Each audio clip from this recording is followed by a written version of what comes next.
Hey guys, how are you? This is Dr. Siddharth Khurana here. So today I'm here with a new topic, and my topic for today's discussion with you is, we have hair loss. So what are the causes and how to deal with it? So the most important thing about hair loss I would like to tell you is you lose normally around 550 to 100 strands every day. So don't worry about it. So and after that there are a lot of causes because of which you can have hair loss. So the most important cause is hereditary. अगर किसी के माँ बाप जो हैं वो उनके बाद जल्दी झड़ गए हैं, माँ के भी झड़ सकते हैं, येस इट इज़ ट्रू. अगर फादर की अर्ली एज में हेयर लॉस हो गया है, रिसीडिंग हेयर लाइन रही है, तो बच्चे में होने के चांसेस बढ़ जाते हैं. और उसके बाद अगर आप क्रैश डाइटिंग करते हैं, बहुत ज़्यादा जल्दी वेट लॉस करते हैं, उस समय भी न्यूट्रिशनल डेफिशिएंसीज हो सकती हैं, तब भी आपका वेट जो है ये हेयर लॉस हो सकता है.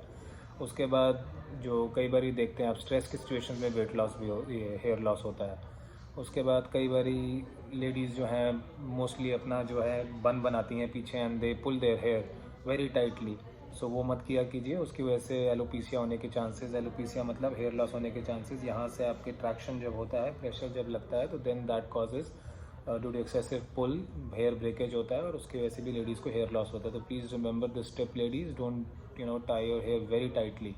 एंड इसीलिए जो हमारे सिख लोग होते हैं उनको भी जल्दी बॉल्डनेस होता है या फोरहेड में बाल पीछे तक चले जाते हैं, उनको भी ट्रैक्शन एलोपीसिया होता है, क्योंकि वो भी जब when they tie their hair at that moment they lose a lot of hair like that.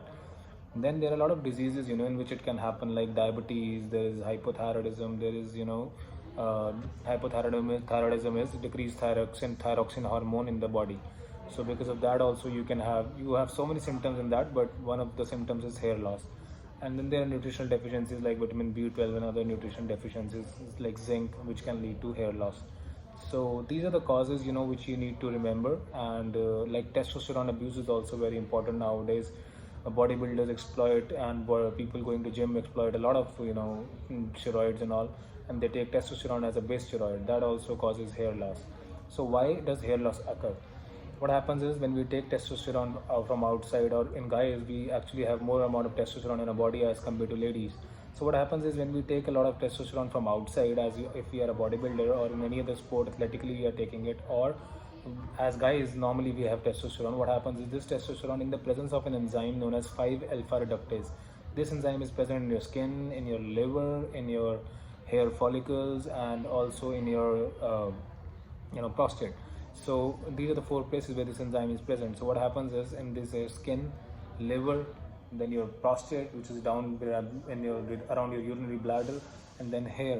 सो ये स्किन और हेयर पे जो DHT है रिसेप्ट जो 5-alpha reductase एंजाइम जो है, तो यहाँ पे टेस्टोस्टेरोन का कन्वर्जन होता है इनटू डायहाइड्रोटेस्टोस्टेरोन.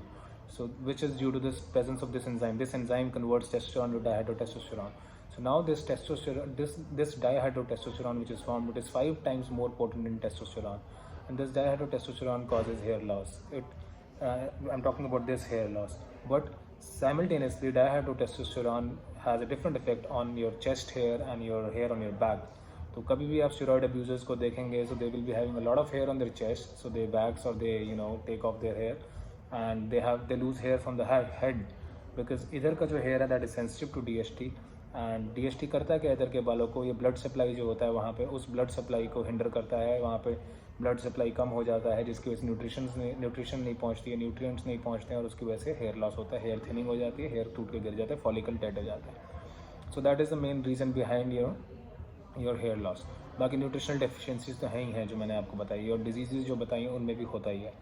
सो बट ये डायहाइड्रोटेस्टोस्टेरोन जो है ये बहुत इंपॉर्टेंट है हमारी ग्रोथ के लिए भी. मेल के अंदर एक्चुअली ये जब हम पैदा होते हैं उस टाइम पे हमारे जब मदर के वूम में होते हैं, डायहाइड्रोटेस्टोस्टेरोन हमारा यूज़ होता है उस समय हमारे ग्लैंड्स जो है हमारी बॉडी के अंदर बॉडी पार्ट्स बनाने के लिए. मेल जो हम हैं एक्चुअली मेन जो बने वो डायहाइड्रोटेस्टोस्टेरोन की वजह से ही बने. जब एम्ब्रियो होते हैं छोटे से, अब बेटा लड़का और लड़की में डिवाइड नहीं हुए होते हैं, सेक्स हमारा बना नहीं होता, उस समय डायहाइड्रोटेस्टोस्टेरोन जो है वही हमारे को एम्ब्रियो को ले जाता है मेल की तरफ, मेल बनने की तरफ.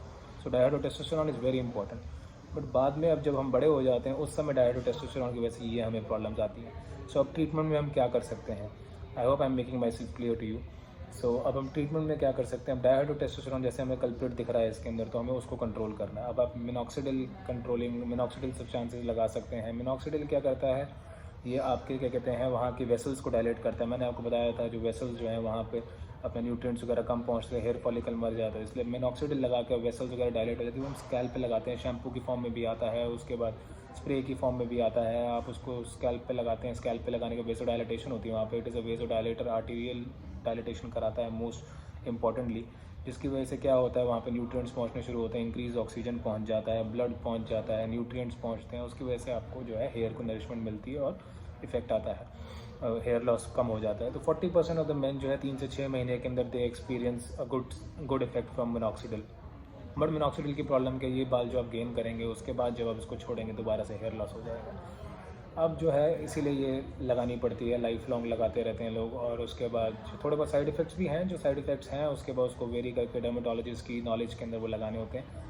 So I'm telling all these things. This is not to be done at home. I'm just telling you to keep you, to guide you what happens and what you have to do. And थोड़ा knowledgeable बनाने के लिए rest you have to do everything under the guidance of a doctor.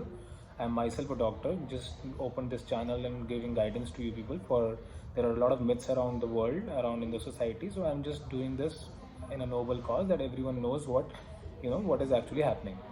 So go to dermatologist for any of this kind of a problem if any of these problems persist.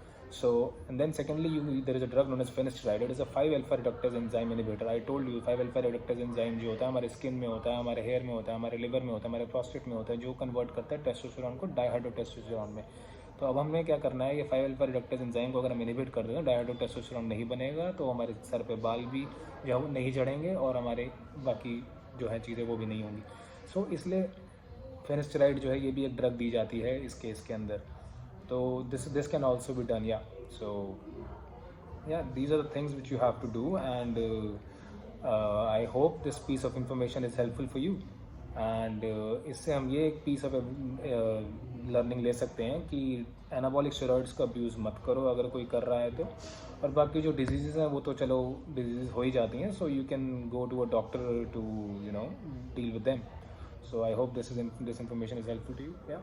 Take care. Enjoy, guys. I'll be coming again with one of my again video.